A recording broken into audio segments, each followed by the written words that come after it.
తిరుక్కురల్ ఒక పరిచయం ఉపన్యాస కార్యక్రమం వీక్షిస్తున్న ప్రేక్షక మహాశైలందరికీ నా హృదయపూర్వక నమస్కారాలు. అందరికీ సుస్వాగతం.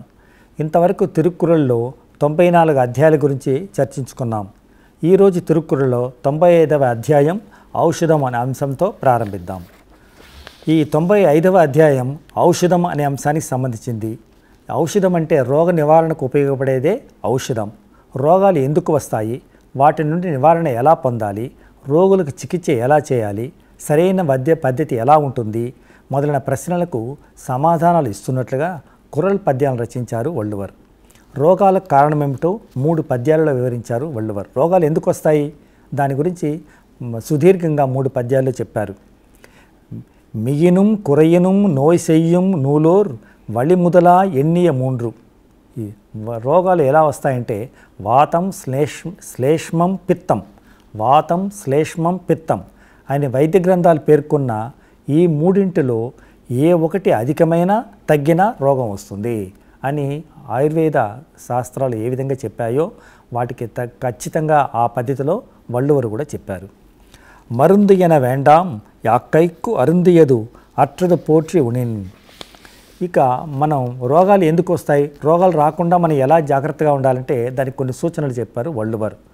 అంతకుముందున తిన్న ఆహారం జీర్ణం కావడానికి కాల వ్యవధి ఇచ్చి మితంగా ఆహారాన్ని ఎవరైతే స్వీకరిస్తారో వాళ్ళకి ఎలాంటి రోగము రాదు, వాళ్ళకి ఔషధంతో పనే లేదు. అంతకుముందు తిన్న ఆహారం జీర్ణం కావాలి, బాగా ఆకలైన తర్వాతనే మళ్ళీ మితంగా ఆహారం తీసుకోవాలి. ఈ విధంగా ఎవరైతే పాటిస్తారో వాళ్ళకి ఎటువంటి రోగము రాదు, వాళ్ళకు మందులతో అంటే ఔషధాలతో పనే ఉండదు అని చాలా చక్కటి ఒక మాట చెప్పారు వల్లువర్. ఇక మనం తిన్నది జీర్ణమైనదా అని తెలుసుకొని బాగా ఆకలైన తర్వాతనే అన్నం తినాలి. అప్పుడు కూడా శరీరానికి పరిమితమైన మనం ఆహారం మాత్రమే తీసుకోవాలి.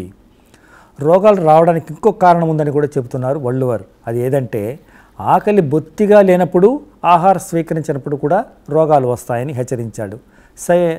ఆకలి బొత్తిగా లేదు అయినా సమయం 1 గంట దాటింది, ఇప్పుడు మధ్యాహ్నం 1 గంటకు అన్నం తినాలి కదా, అన్నం తినాలి అనే కార్యక్రమం మనం ఆకలి లేకపోయినప్పటికీ కూడా మనం చేశామంటే రోగాలు వస్తాయి. ఆకలి లేనప్పుడు మనం ఆహారం తీసుకోవడమే మానివేయాలి, అప్పుడు మాత్రమే మనం ఆరోగ్యంగా ఉండగలము అని చెప్పారు. ఇక వ్యాధి అంటే ఏమిటో చెప్తున్నాడు. రోగులకు చికిత్స ఎలా చేయాలో మనకు ఒక పద్యంలో చెప్పారు. నోయి నాడి నోయి ముదల్ నాడి అది తణికం వాయినాడి వాయిప చేయల్. నోయి నాడి వ్యాధి ఏమిటి, నోయి ముదల్ నాడి వ్యాధికి కారణం ఏమిటి, అది తణికం వాయినాడి వ్యాధి తీరడానికి మార్గం ఏమిటి, వీటిని పద్ధతి ప్రకారం పరిశీలించి చికిత్స ప్రారంభించాలి. చికిత్స ఎలా చేయాలో 2000 సంవత్సరాల క్రితమే మనకు ఒక చక్కటి మార్గాన్ని సూచించారు వల్లువర్.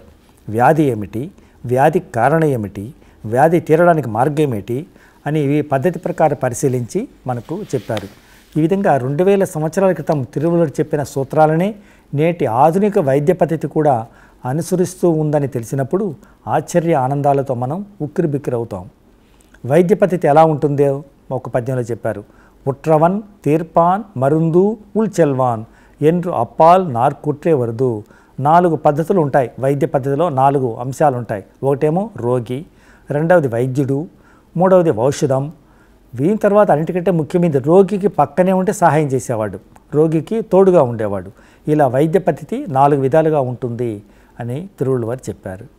వేమన కూడా ఔషధానికి సంబంధించి కొన్ని పద్యాలు రచించారు. అందులో ఒకటి, వ్యాధి కలిగనేని వైద్యుని చేతను మందు తినక కాని మానదెందు చెంత దీపమిడక చీకటి పాయున విశ్వదాభిరామ వినురవేమ. 96వ అధ్యాయంలో ఉన్నత కుటుంబం అంటే ఏంటో 10 పద్యాల్లో వివరించారు. గౌరవనీయమైన కుటుంబం, ఉన్నతమైన కుటుంబం అంటాం కదా, ఆ ఉన్నతమైన కుటుంబం ఎలాంటిది, ఆ ఉన్నత కుటుంబంలోని వ్యక్తులు ఎలా ఉంటారు, ఎలాంటి గుణగణాలు కలిగి ఉంటారు, సమాజంలో ఏ విధంగా ప్రవర్తిస్తారు అనే అంశాన్ని మనకు విపులంగా 10 పద్యాల్లో చెప్పారు వల్లువర్. ఉళుక్కముం వాய்மையும் నాణుం ఈ మూండ్రం ఇళుక్కార్ కుడి పిరందార్. ఈ మూడింటి నుండి వాళ్ళు వైద్యులుగా నిజాయితీగా ప్రవర్తిస్తారు. ఏమిటా 3 అంటే ఉన్నత వంశంలో జన్మించిన వారు సౌశల్యం అనే గుణం కలిగి ఉంటారు, నిజాయితీ ఉంటుంది వాళ్ళల్లో, మానమర్యాదలు కలిగి ఉంటారు. ఈ 3 ఎవరైతే ఉంటారో వాళ్ళు మాత్రమే ఉన్నత వంశంలో జన్మించిన వారుగా మనం పరిగణించవచ్చు. అంతేగాక ఈ ఉన్నత వంశంలో జన్మించిన వాళ్ళు ఎటువంటి గుణగణాలు కలిగి ఉంటారంటే ముఖ వికసనం, ఎప్పుడు కూడా ముఖం చిట్లించుకోకుండా ఎవరైనా పలకరిస్తే నవ్వుతూ మాట్లాడతారు. ఈగై దయాగుణం కలిగి ఉంటారు. ఇన్సుల్ మధురంగా మాట్లాడతారు. ఇగళామై ఒకరిని అపహాస్యం చేయడం, ఒకరిని వెక్కిరించడం, ఎగతాళి చేయడం ఇవన్నీ ఏమీ చేయరు. ఈ 4 నగై ఈగై ఇన్సుల్ ఇగళామై అంటే ముఖ వికసనం, దయాగుణం, మధుర భాషణం, ఇతరుని గేలి చేయని సదాచారం, ఈ గుణాలు కలిగి ఉంటారని ఉన్నత వంశంలో ఉన్నవాళ్ళు కలిగి ఉంటారని తిరువళ్ళూరు ఒక భావన. ఇక సమదృష్టి వాళ్ళు కలిగి ఉంటారు. ఇక కోట్ల కొలది రూపాయల లాభం వస్తుందని చెప్పినప్పటికీ కూడా దానికి ఆశపడక కుటుంబ గౌరవానికి భంగం కలిగించే పనులు వాళ్ళు చేయరు. కష్టాల్లో ఉన్నప్పుడు ఇతరులను ఆదుకుంటారు. ఇతరులను ఆదుకునే ఔదార్య గుణం కలిగి ఉంటారు ఉన్నత వంశంలో జన్మించిన వాళ్ళు. అంతేకాకుండా కుటుంబ గౌరవానికి కళంకం తీసుకొచ్చే పనులు ఎన్నిటికీ చేయరు. ప్రాణాలు పోయినా కూడా కుటుంబానికి కళంకం తీసుకొచ్చే పనులు వాళ్ళు చేయరు. ఇక ఇది తర్వాత మరొక కుటుంబ గౌరవం ఎప్పుడు పెరుగుతుంది? సమాజంలో సుఖ సంతోషాలతోనూ గౌరవ మర్యాదలతోనూ జీవనం సాగించుకునే వాళ్ళు అహంకారానికి దూరంగా అందరితోనూ వినయంగా ప్రవర్తించాలి. అప్పుడే అతని కుటుంబ గౌరవం పెరుగుతుంది. దీనికే మనం వేమన కూడా దీనికి ఒక మంచి ఉదాహరణ చెప్పారు. మంచి కుటుంబంలో ఒక దుర్మార్గుడు జన్మిస్తే ఏమవుతుందో వేమన ఒక పద్యంలో చెప్పాడు. కులములోననొకడు గుణహీనుడుండిన కులము చెడును వాని గుణము చేత ఎలమి చెరుకునందు వెన్ను పుట్టిన ఎట్లు విశ్వదాభిరామ వినురవేమ. కుటుంబంలో మంచివాడు జన్మిస్తే, మొదటి పద్యంలో చెడ్డవాడు జన్మిస్తే, దుర్మార్గుడు జన్మిస్తే ఏమవుతుందో చెప్పారు. రెండవ పద్యంలో మంచివాడు జన్మిస్తే ఆ కుటుంబం ఏ విధంగా గౌరవింపబడుతుందో మరొక పద్యంలో చెప్పాడు. కులములోనను కూడా గుణవంతుడుండిన కులము వెలయువ అని గుణము చేత వెలయు వనములో అన మలయజంబున్నట్లు విశ్వదాభిరామ వినురవేమ. తర్వాత 97వ అధ్యాయం మాన మర్యాదలు మనిషికి ఎంత ప్రధానమో 10 పద్యాలలో వివరించారు వల్లువర్. తప్పనిసరిగా చేయవలసిన పనులైనప్పటికీ వాటి వలన తమ గౌరవానికి హాని కలుగుతుందని భావించినప్పుడు వాటిని పరిహరించడమే మంచిది. సమాజంలో వ్యక్తులు ఎలా ఉండాలో ఒక పద్యంలో పేర్కొన్నారు వల్లువర్. పెరుక్కత్తు వేండం పణిదల్ సిరియ సురుక్కత్తు వేండం ఉయర్వు. సమాజంలో మనం ఉన్నత స్థితికి చేరుకున్నప్పుడు వినయ విధేయతలతో ఉండాలి. ఆ స్థితి తారుమారినప్పుడు అంటే సమాజంలో మన కింది స్థాయికి చేరుకున్నప్పుడు ఎవరికి బానిసగా అణిగమణిగా ఉండకుండా ఆత్మాభిమానంతో ప్రవర్తించాలి. ఉన్నత స్థితిలో ఉన్న వ్యక్తులు అణిగమణిగి వినయంతో ఉండాలి. కానీ అదేవిధంగా మనం కొంతమంది అధమ స్థితికి మనం తక్కువ స్థితికి వెళ్ళినప్పటికీ కూడా మనం ఆత్మగౌరవాన్ని కోల్పోకుండా మనం తల ఎత్తుకుని మన ఆత్మాభిమానంతో ప్రవర్తించాలి అని చెప్తున్నారు. ఇక తర్వాత వ్యక్తులు మరణించినప్పటికీ కూడా వాళ్ళు చేసిన మంచి పనులు వాళ్ళ పేరు ప్రతిష్టలు సమాజంలో చిరకాలము ప్రస్తుతింపబడుతుంటుంది. కాబట్టి అశాశ్వతమైన ప్రాణాల కన్నా మానాభిమానులే వ్యక్తికి ప్రధానమని గ్రహించాలి. ఈ అంశాన్ని వల్లువర్ ఒక దృష్టాంతంతో మనకు తెలియజేశారు. మయిర్ నీపిన్ వాళా కవరిమా అన్నార్ ఉయిర్ నీపర్ మానం వరిన్. ఇక శరీరంలో రోమాలను తీసివేస్తే చమరీ మృగం బతకడం కష్టం. చమరీ మృగం అనేది ఒకటి ఉంటుంది. ఆ మృగంలో దానికి రోమాలు ఉంటాయి. ఆ మృగం చర్మానికి ఆ రోమాలను తీసివేస్తే ఆ చమరీ మృగం బతకడం కష్టం, అది త్వరలోనే మరణిస్తుంది. అదేవిధంగా గొప్పవాళ్ళు మాన మర్యాదలు నశించిపోతున్న తరుణంలో తమ ప్రాణాలనే కోల్పోతారు, తమ ప్రాణాలనే వదులుకుంటారు అని ఒక పద్యంలో మనకు మంచి దృష్టాంతంతో మనకు ఉపమించారు వల్లువర్. ఇంకా 98వ అధ్యాయం గౌరవ మర్యాదలు అనే అంశానికి సంబంధించింది. సమాజంలో గౌరవ మర్యాదలు వ్యక్తులకు ఎలా ఏర్పడతాయో వల్లువర్ 4-5 పద్యాలు వివరించారు. ఒళి ఒరువర్కు ఉళ్ళ వెరుక్కై ఇళి ఒరువర్కు అద్దు ఇరందు వాళ్దుం ఎనల్. ఒకరి జీవితంలో గౌరవ మర్యాదలు, అతని మీద భక్తి కానీ అతని మీద ప్రతిష్ట కానీ ఎలా ఏర్పడుతుంది, వ్యక్తుల మీద గౌరవం ఎలా ఏర్పడుతుందంటే అతని ప్రయత్నం, ఉత్సాహం ఉండాలి, అతనిలో ప్రయత్నం ఉండాలి, ఏదో ఒక పని చేస్తూ ఉండాలి. ఆ విధంగా ప్రయత్నం లేకుండా జీవించినట్లయితే అతడు గౌరవ మర్యాదలు కోల్పోతాడు. ప్రయత్నించి ఏదైనా పని సాధించినప్పుడు మాత్రమే అతను గౌరవ మర్యాదలు కలిగి ఉంటాడు సమాజంలో అని వள்లువర్ బాగా చెప్పారు. ఇక మనకు కీర్తి అపకీర్తి, పుట్టుకలో ప్రాణులందరూ సమానమే, కానీ కీర్తి అపకీర్తి, కొంతమందికేమో కీర్తి కలుగుతుంది, కొంతకేమో అపకీర్తి కలుగుతుంది. దీని కీర్తికి అపకీర్తి గల కారణాలు ఏమిటి? ఎనికి మేల్ ఇరుందుం మేల్ అల్లార్ మేల్ అల్లార్, కీల్ ఇరుందుం కీల్ అల్లార్ కీళ్ళవర్. ఉన్నతమైన పదవుల్లో ఉన్నప్పటికీ కూడా గుణహీనులు ఉన్నతులు కారు. వాళ్ళు ఏదో పెద్ద పదవుల్లో ఉన్నారని చెప్పి వాళ్ళు మంచి ఉన్నతమైన ఔన్నత్యం కలిగిన వాళ్ళు కాదు. వాళ్ళు గుణహీనులు, నీచులే. వాళ్ళు నీచ కార్యాలు చేయని వారు కొంతమంటారు. తక్కువ స్థితిలో ఉన్నప్పటికీ కూడా వాళ్ళు ఉన్నతులుగానే పరిగణింపబడతారు, ఎందుకంటే వాళ్ళు నీచ కార్యాలు చేయరు అని. ఇక నీచ మానవులకు ఉన్నత స్థితి, ఉన్నత పదవులు లభించిందంటే వాళ్ళు ఏం చేస్తారు? వాళ్ళు హద్దు మీరి ప్రవర్తిస్తారు, వాళ్ళు విచ్చలవిడిగా ప్రవర్తిస్తూ ఉంటారు. వాళ్ళ దగ్గర చాలా జాగ్రత్తగా ఉండాలి అని వள்లువర్ హెచ్చరించారు. నీచ మానవులకు వాళ్లకు ఉన్నత పదవి లభిస్తే వాళ్ళు తలతిక్కగా ప్రవర్తిస్తూ ఉంటారని వள்లువర్ యొక్క అభిప్రాయం.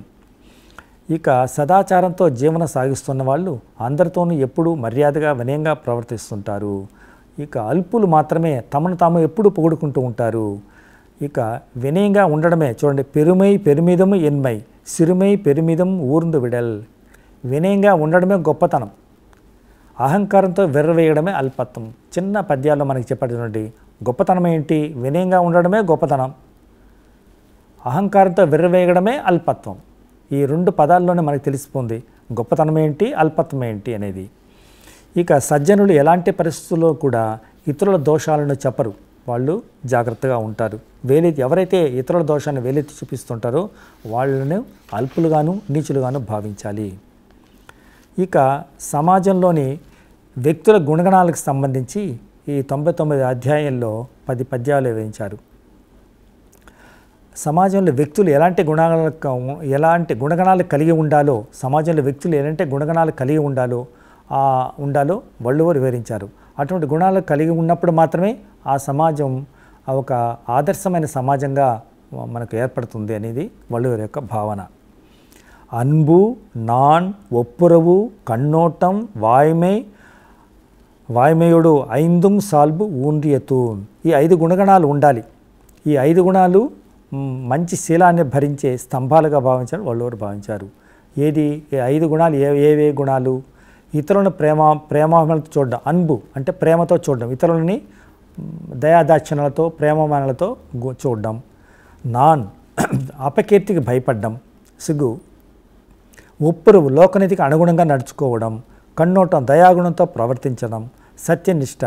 ఈ 5 గుణాలను ఎవరైతే కలిగి ఉంటారో వాళ్ళే ఉన్నతమైన వ్యక్తులు అంటారు. ఇక వినయంగా నడుచుకుంటారు. గుణవంతులు ఎప్పుడూ కూడా వినయంగా నడుచుకుంటారు, అది గుణవంతులకు స్వభావం.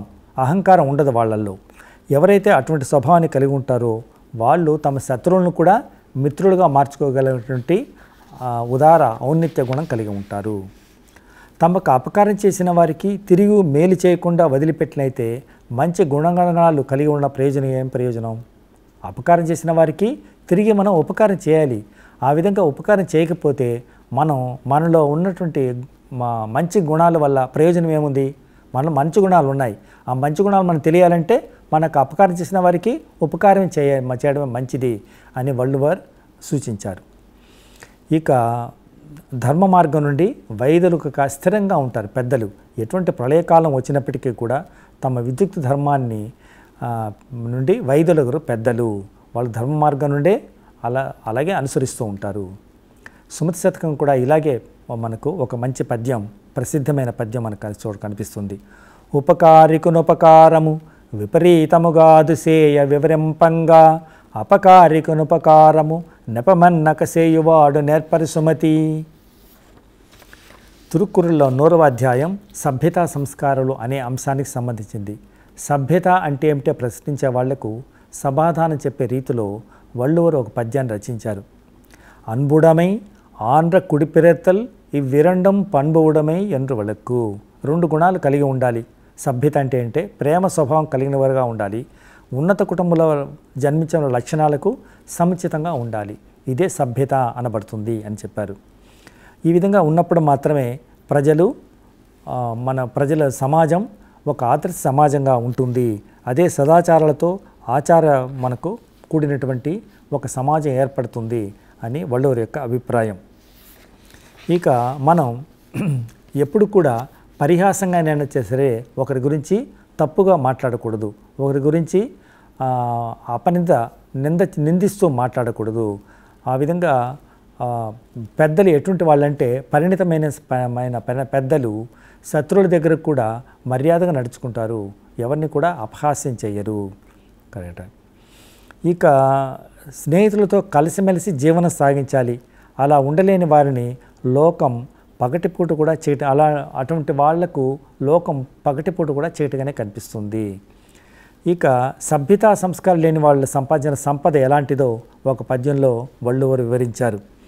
పண்பு ఇలాన్ పెట్ర స్వెరుంజెల్వం నన్బాల్ కలందీమే యాల్ తిరిందట్రు. పాలు మంచి పాత్రలో పోస్తే అది చెడిపోకుండా ఉంటుంది, కానీ చిలుం పట్టిన పాత్రలో పోస్తే ఏమవుతుంది, ఆ పాలు చెడిపోతుంది. అదేవిధంగా సభ్యతా సంస్కారం లేని వాళ్ళు సంపాదించిన సొమ్ము కూడా, వాళ్ళ సంపద కూడా నిష్ప్రయోజనం, ఎందుకు పనికిరాదు. సభ్యతా సంస్కారం లేని వాళ్ళు సంపాదించిన సొమ్ము ఎటువంటిదంటే చిలుం పట్టిన పాత్రలో పాలు పోస్తే ఏ విధంగా చెడిపోతుందో అదేవిధంగా సభ్యతా సంస్కారం లేని వాళ్ళు సంపాదించిన సొమ్ము కూడా నిష్ప్రయోజనం, అది కూడా ఎందుకు పనికిరాదు అని వల్లూరు మంచి దృష్టాంతంతో మనకు తెలియజేశారు. ఇక 101వ అధ్యాయం వ్యర్థ సంపద అనే అంశాన్ని సంపాదించింది. కొందరు అన్యాయంగా ఇతరులను మోసగించి అన్యాయంగా ధనం సంపాదిస్తుంటారు. దాన్ని అనుభవించకుండా తాము అనుభవించరు, ఇతరులకు ఇవ్వకుండా భద్రంగా దాచిపెడతారు. దానివల్ల ఏం ప్రయోజనం అని ప్రశ్నిస్తున్నారు వల్లూరు. ఇక ధనమే సర్వస్వం అనుకుంటారు కొందరు. ఇతరులకు ఏది కూడా ఏదో చెప్తారు కదా, ఎంగిలి చేత్తో కూడా విదిరించరు, కాకి ఎంగిలి చేత్తో కూడా విదిరించరు అంటారు.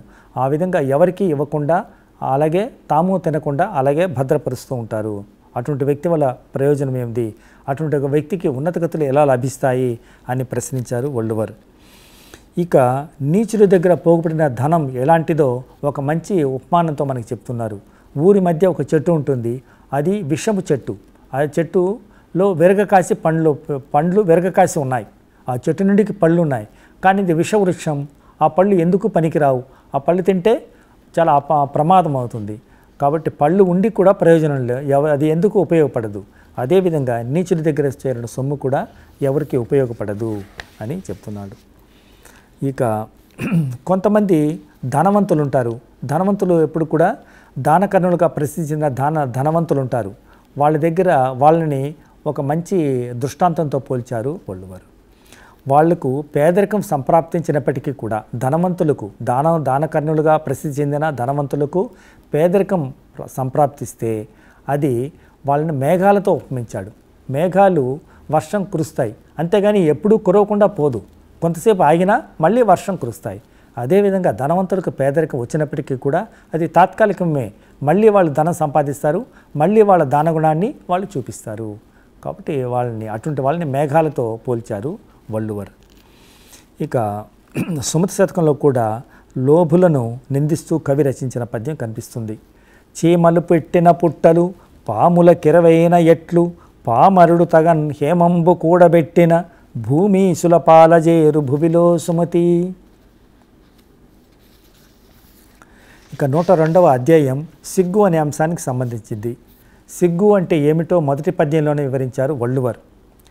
కరుమత్తాల్ నానుదల్ నాను తిరునుదల్ నల్లవర్ నాను పెరా.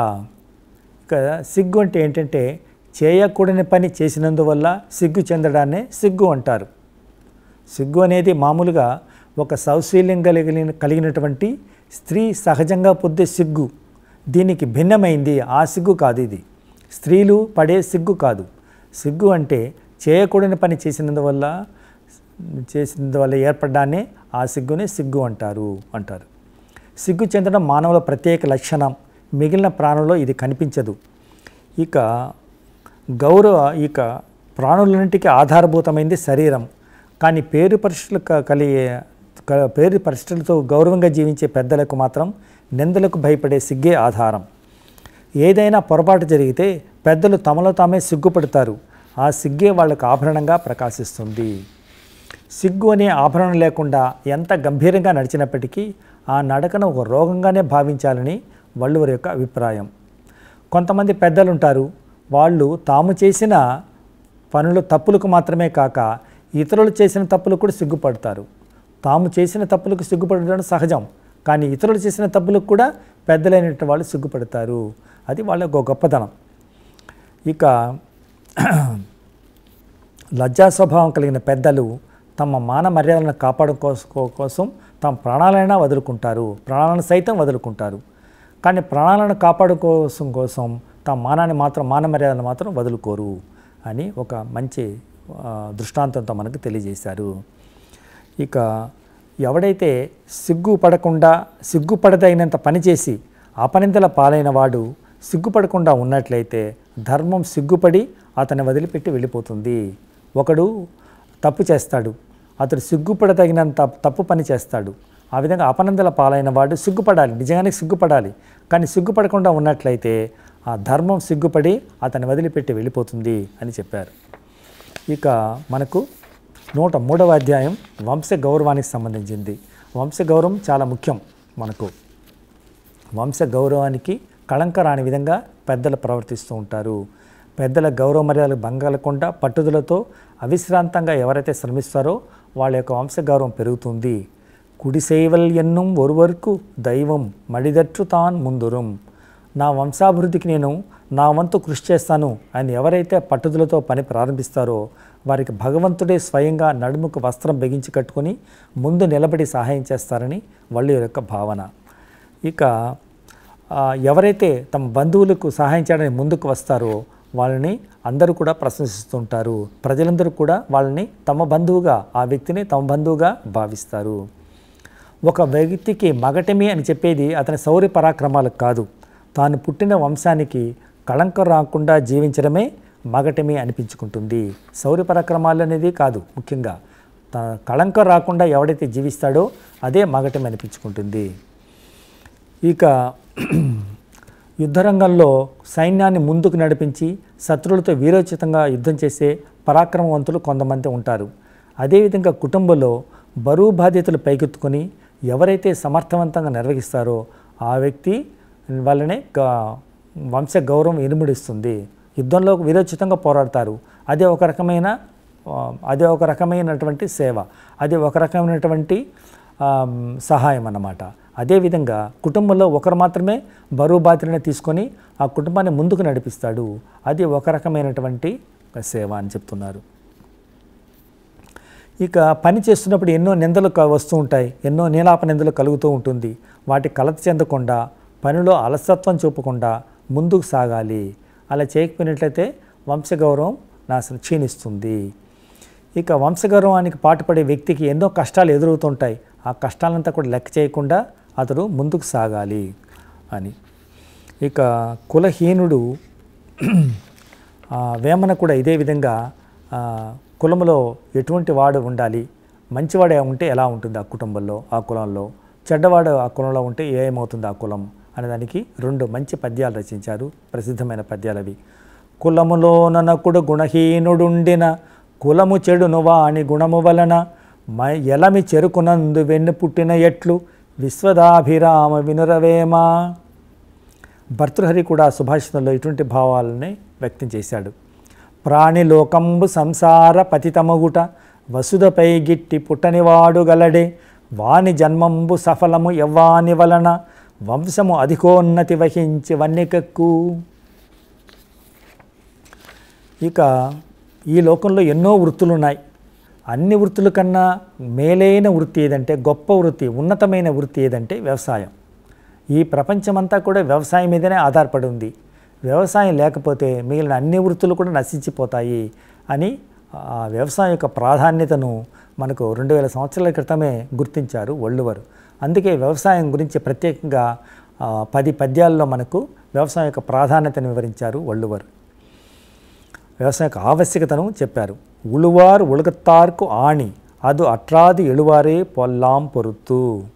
ఒక లోకానికి ఆధారభూతమైంది వ్యవసాయం.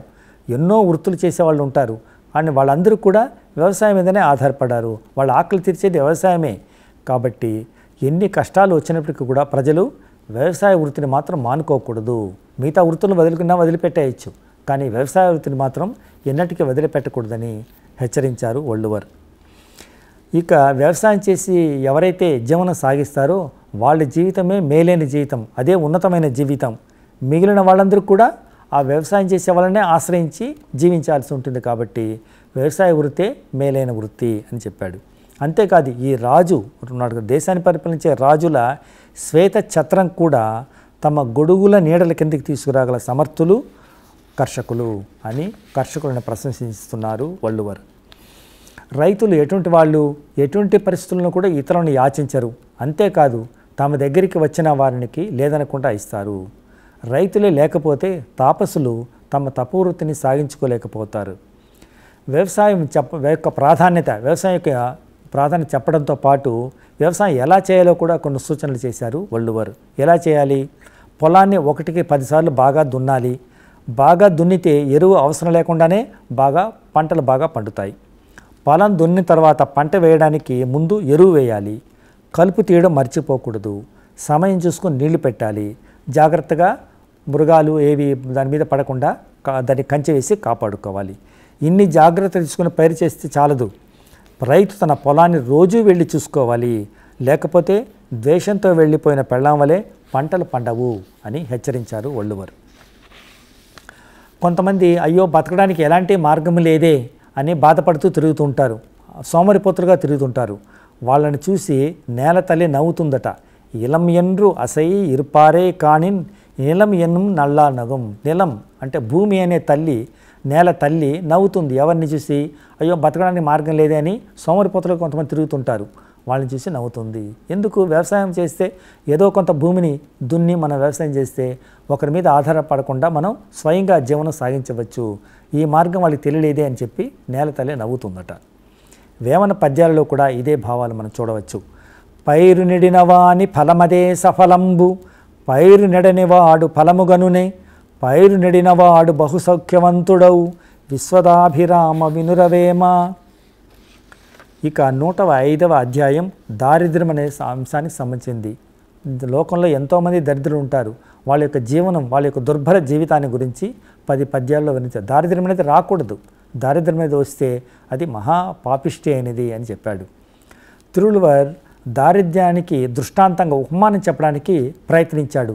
కానీ అతని దారిద్ర్య బాధకు ఉపమానంగా చూపించడానికి అతనికి ఏ వస్తువు దొరకలేదు, ఏదీ దొరకలేదు. అందుకని దారిద్ర్య బాధకు ఉపమానం దారిద్ర్య బాధ మాత్రమే అనే నిర్ణయానికి వచ్చాడు. ఇక ఇన్మయ్యన ఒక పావి మరుమయం ఇమ్మయం వండురం. ఈ దారిద్ర్యం అనేది మనకు వర్తమానము లేదు, భవిష్యత్ కాలము లేదు, శాంతి పూర్తిగా నశించిపోతుంది అని కరాఖండిగా చెప్పారు. ఇహలోకము లేదు, పరలోకము లేదు దారిద్ర్య బాధతో అనుభవిస్తున్న వాడికి. అంతేకాకుండా అతని వంశానుగతమైనటువంటి మాన మర్యాదలు నశిస్తాయి, కీర్తి ప్రతిష్టలు పోతాయి అని మరొక పద్యంలో చెప్పారు. దారిద్ర్యం కారణంతో పేరాశ కూడా ఏర్పడుతుంది. అంతకుముందు ఉన్నతమైన గుణంలో ఉన్నవాడు అతడు ఆ గుణాలను నశించిపోయి అతనిలో పేరాశ అనే గుణం కూడా ఏర్పడుతుంది, లోభం అనేది కూడా వస్తుంది. మంచివాళ్ళు కూడా నీచులుగా మారిపోతారు దారిద్ర్య బాధతో అని కూడా చెప్పారు. పేదరికం అనేది చాలా కష్టమైన దశ, అది దుఃఖాలకు నిలయంగా కూడా భావించవచ్చు అని. అంతేకాదు పేదరికంలో ఉన్నవాడు అతడు ఎంత పండితుడైనప్పటికీ కూడా అతను ఎవరు లెక్క చేయరు. అతను గొప్ప శాస్త్ర విషయాలు చెప్పినప్పటికీ కూడా అతని చెవి యొగ్గి ఎవరు అతని మాటలు వినిపించుకోరు అని. అంతెందుకు వినను కూడా వినరు, పేదవాళ్ళ మాట వినను కూడా వినరు. ఇక అతని తల్లి కూడా అతని పరాయి వ్యక్తిగానే చూస్తుంది. దారిద్ర్య బాధతో బాధపడుతున్న వ్యక్తిని అతని ధర్మం నుండి వైదొలిగిపోతాడు. అతని తల్లి కూడా అతని పరాయి వ్యక్తిగానే చూస్తుంది అని దారిద్ర్య బాధ యొక్క చాలా భీకరమైనటువంటి పరిస్థితిని వల్లువర్ వివరిస్తున్నారు. అది మరణ సదృశమైనటువంటిది దారిద్ర్య బాధ అని వల్లువర్ చెప్తున్నారు. తర్వాత ఎటువంటి పరిస్థితుల్లో కూడా పేదవాళ్ళకి గౌరవింపబడరు. వాళ్ళు దానికి వేమన ఒక మంచి దృష్టాంతం చెప్పారు.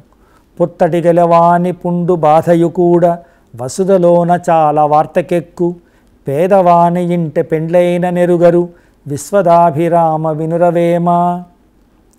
పేదరికాన్ని మనసులో తలుచుకోకూడదని మరొక పద్యంలో చెప్పారు.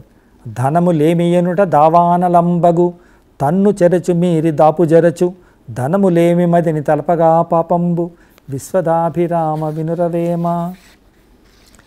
ఇక యాచన, ఇతరులను యాచించకూడదు. ఇతరులను యాచించడం ఎంత బాధాకరమో 160 అధ్యాయంలో మనకు వివరించారు. ఒక ఉన్నవారి దగ్గర ఒక వస్తువును అడిగినప్పుడు అతడు దాన్ని ఇవ్వకపోతే ఆ నింద ఎవరికంటే ఇవ్వని వాడికే కానీ అడిగిన వాడికి కాదు అని మరొక పద్యంలో చెప్పారు. ఒక వస్తువును ఒకరు వచ్చి అడిగినప్పుడు ఇచ్చేవాడు సంతోషంగా ఇవ్వాలి. ఆ విధంగా ఇచ్చినప్పుడు కానీ తీసుకునేవాడికి ఇద్దరికి కూడా సంతోషంగా ఉంటుంది. అంతేగాని మొహం చిట్లించుకుంటూ ఆ వస్తువును ఇవ్వకూడదు అని మరొక యాచన అనే దాని గురించి చెప్పారు. అసలు యాచనే చేయకూడదు. యాచన చేయడం అనేది చాలా మహాపాపం అనేది. ఒక వస్తువుని ఇచ్చేటప్పుడు ఎలా ఇవ్వాలో కూడా చెప్పారు. ఇగழ்ந்து ఎల్లాదు ఏవారే కానిన్ మగిழ்ந்து ఉళ్ళం ఉళ్ళుల్ ఉడప్పద ఉడత్తు. తన దగ్గరికి యాచిస్తూ ఎవరో వస్తారు, కొంతమంది వస్తారు. వాళ్ళని చూసి హేళనగా నవ్వకూడదు, నీచంగా మాట్లాడకూడదు, పరిహాసం చేయకూడదు. ఇచ్చే వస్తువులను సంతోషంగా ఇవ్వాలి. అలా చేసినప్పుడు మాత్రమే ఆ దానానికి ఫలితం ఉంటుంది. అప్పుడే యాచకులు సంతోషంగా ఉంటారు. ఇక యాచకులే లేరనుకోండి, అప్పుడు వ్యక్తులకు పేరు ప్రశ్నలు, దాత అనే పేరు ప్రశ్నలు ఎలా వస్తాయి? లోకంలో కొంతమందికి పేరు ప్రశ్నలు కలుగుతాయి కదా. అతడు దాతృత్వం కలిగిన వాడు, వదాన్యుడు అనే పేరు కలుగుతుంది. ఆ పేరు ప్రశ్నలు ఎలా లభిస్తాయి? యాచకులు ఉంటేనే కదా. కాబట్టి యాచకుల్ని యాచించే వాళ్ళని కోపించుకోకూడదని, వాళ్లకు అడిగిన వెంటనే వాళ్లకు సహాయం చేయాలని మరొక పద్యంలో మనకు వివరించారు వల్లువర్. ఇక తర్వాత యాచన ఎంతటి బాధాకరమో అని వివరించిన తర్వాత వల్లువర్ 107వ అధ్యాయంలో యాచన చేయకుండడమే ఉత్తమమని 10 పద్యాలు చెప్పారు. మొదటి యాచన చేయడం చాలా పాపకార్యం, చాలా కష్టమైన పని, చాలా బాధాకరమైనటువంటి పని చెప్పిన వల్లువర్ 107వ అధ్యాయంలో యాచన చేయకుండా ఉండడమే మంచిదని హెచ్చరించారు.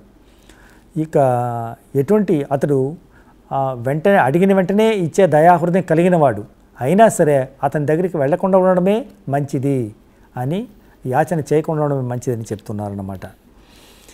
ఇంకొక చోట మంచి పద్యంలో చెప్తున్నాడు. యాచన చేసి జీవనం సాగించాలనే నియమం ఏర్పరిచిన వాడు భగవంతుడే అయినట్లయితే ఈ లోకాలను సృష్టించిన ఆ భగవంతుడే యాచకుని వలె అల్లాడుతూ తిరగాలని చెప్పారు వల్లువారు. అసలు యాచన అనేది ఉండకూడదు. యాచించే తిరిగేవాడు చాలా చాలా చాలా దురదృష్టకరమైన పని. అటువంటి దురదృష్టమైనటువంటి కార్యాన్ని కలిగించిన వాడు భగవంతుడే అయితే ఆ భగవంతుడే మొదట యాచకుడిగా అల్లాడుతూ తిరగని అని చెప్పి భగవంతుని మీదే తిరగబడ్డాడు వల్లువర్. ఈ ప్రపంచంలో ఆకలితో బాధపడుతున్నవాడు ఒక్కడున్నా సరే ఈ లోకాలన్నింటినీ దహించి వేస్తాను అని సుబ్రహ్మణ్య భారతి కూడా ఇదే భావాలను వ్యక్తం చేశారు. ఇక యాచన చేయకూడదు. మనకు దాహంతో తప్పించిపోతున్న ఆవు ప్రాణాలను కాపాడడం కోసమైనా సరే మనం ఇతరులను యాచించకూడదు, నీళ్ళ కోసం ఇతరులను యాచించకూడదు అని చెప్తారు. ఇక మరొక పద్యాన్ని చెప్తున్నాడు. చేతిలో ఉన్నది కొంతమంది దాచుకుంటారు, ఇవ్వరు. వాళ్ళ దగ్గర వస్తువు ఉంది, వాళ్ళ దగ్గర డబ్బు ఉంది, ధనం ఉంది, అయినా కూడా వాళ్ళు ఎవరైనా ఏదైనా అడిగితే ఇవ్వరు, ఎవరికి ఇవ్వరు, ఏమీ ఇవ్వరు. అటు వాళ్ళ దగ్గరికి వెళ్ళి యాచన చేయకండి, మిమ్మల్ని ప్రార్థిస్తున్నాను అని చెప్పి చేతులు మోడ్చి ప్రార్థిస్తున్నాను అని వల్లువర్ ఒక పద్యంలో కోరుకున్నారు. భర్తృహరి కూడా యాచకులను ఇలా ప్రశ్నిస్తున్నాడు. ఆకలి తీరడానికి అడవిలోని చెట్లలో పళ్ళున్నాయి, నదులలో తాగడానికి నీళ్లున్నాయి, పడుకోవడానికి చెవుల్లో పొదలున్నాయి, వీటిని వదులుకొని ధనవంతుల వాకిళ్ల ముందు పడిగాపులు పడుతున్నారే అని వాపోయాడు. కలవు పచేళి మంబులటు కానల లోపల పండ్లు మ్రాకులం, కలవు పవిత్ర వాహనుల కమ్మని శీతలవారి పూరముల్, కలవు చివుళ్ళ పాన్పులవి గైకొన నేరక దీనులై ధనాఢ్యుల గవనిన్ వసించి నరులోలి సహింతురు తీవ్రతాపమున్. ఇక తిరుక్కురల్లో ఈ అర్థ విభాగానికి చెందిన చివరి అధ్యాయం నీచత్వం అనే అంశానికి సంబంధించింది. నీచులు ఎలాంటి ప్రవర్తన కలిగి ఉంటారో 10 పద్యాలలో తెలియజేశారు వల్లువర్. నీచ గుణం కలిగిన వారు తమను మంచివారిగా చూపించుకుంటారు. ఒక పద్యంలో నీచులని దేవతలతో పోల్చాడు. దేవతలతో పోల్చడం ఎలా ఉంటుంది? చూడండి, దేవతలు విచ్చలవిడిగా స్వేచ్ఛగా తిరుగుతుంటారు. నీచులు కూడా అంతే, వాళ్ళు కూడా విచ్చలవిడిగా తిరుగుతుంటారు. తిరుక్కురల్లో కొంత హాస్య ప్రయత్నం కూడా ఉంది. ఈ హాస్య ప్రయత్నం ఉండడం కారణంగానే వాళ్ళని దేవలతో పోల్చాడు. అసలు నిజంగా నీచుల్ని దేవలతో ఎవరైనా పోలుస్తారా? పోల్చరు. కానీ ఇక్కడ ఒక మనకు దేవతలతో ఎందుకు పోలుస్తున్నారంటే వాళ్ళు విచ్చలవిడిగా తిరుగుతారు దేవతలు, వీళ్ళు కూడా విచ్చలవిడిగా తిరుగుతున్నారు అనే హాస్య ప్రయత్నంతో తిరువళ్ళువార్ నీచుల్ని దేవలతో పోల్చాడు. కానీ నిజానికి తిరువళ్ళువార్ దృష్టిలో నీచులు దేవతలు ఒకరు కారు. నీచులు ఏదైనా తమ కోరుకున్నది కావాల్సింది, తమకు కోరుకున్నది దొరుకుతుంది అనుకున్నప్పుడు మంచివారిగా చూపించుకుంటారు, మంచివారిగా ప్రవర్తిస్తారు. తమకంటే మంచివారు లేనిగా ప్రవర్తిస్తుంటారు. కాబట్టి మిగిలిన సమయాల్లో వాళ్ళు చాలా దుర్మార్గులుగా ఉంటారు. ఏదైనా అవసరమైనప్పుడు మాత్రమే మంచివారిగా ప్రవర్తిస్తారు. అది నీచులను తిరువులో ఒక పద్యంలో తప్పెటితో పెంచాడు. అంటే ఎందుకంటే వాళ్ళు రహస్యాన్ని దాచుకోలేరు. ఏదైనా ఒక చెప్పినామంటే ఒక విషయాన్ని వెంటనే వాళ్ళు ఇతరులతో దాన్ని చెప్పేస్తారు, ఆ రహస్యాన్ని దాచుకోరు. ఇక ఈ నీచుల దగ్గర నుండి మనం చాలా జాగ్రత్తగా ఉండాలి. అంతేకాదు నీచులు ఇతరులను చూసి ఈర్ష్యపడుతుంటారు. ఎవరైనా మంచి బట్టలు వేసుకున్నా, మంచి ఆహారం తింటున్నా వాళ్ళని చూసి కూడా ఈర్ష్యపడుతుంటారు. అటువంటి నీచుల దగ్గర దూరంగా ఉండాలి అని చెప్తారు. ఇక నీచుల దగ్గరికి వెళ్ళి తమ కష్టాలను చెప్పుకోకూడదు, దానివల్ల ఎటువంటి ప్రయోజనము లేదు అని మరొక పద్యంలో హెచ్చరించారు వళ్ళువర్. భర్తృహరి కూడా నీచుల స్వభావాన్ని ఇలా వర్ణించాడు. కారణము లేని కలహంబు కరుణలేమి పరవధూ పరధనవాంచ బంధు సాధు జనములందు అసహిష్ణుత్వము అనగా జగతి ప్రకృతి సిద్ధంబులివి దుష్ట నికరమునకు. ఈ నీచులకి ఇటువంటి స్వభావం కలిగి ఉంటుంది అనే భర్తృహరి కూడా దీని గురించి మనకు నీచులకు స్వభావం ఎలాంటిదో మనకు వివరించారు. ఈ విధంగా మనకు తిరుక్కురల్లో మనం ధర్మ విభాగం, అర్థ విభాగం మన గురించి చెప్పుకున్నాము. ఇక తర్వాతి అధ్యాయంలో, తర్వాతి కార్యక్రమంలో మనం కామ విభాగం గురించి మనం చెప్పుకుందాం. ఇంతటితో ఈ కార్యం ముగిసింది. మళ్ళీ కలుసుకుందాం. నమస్కారం.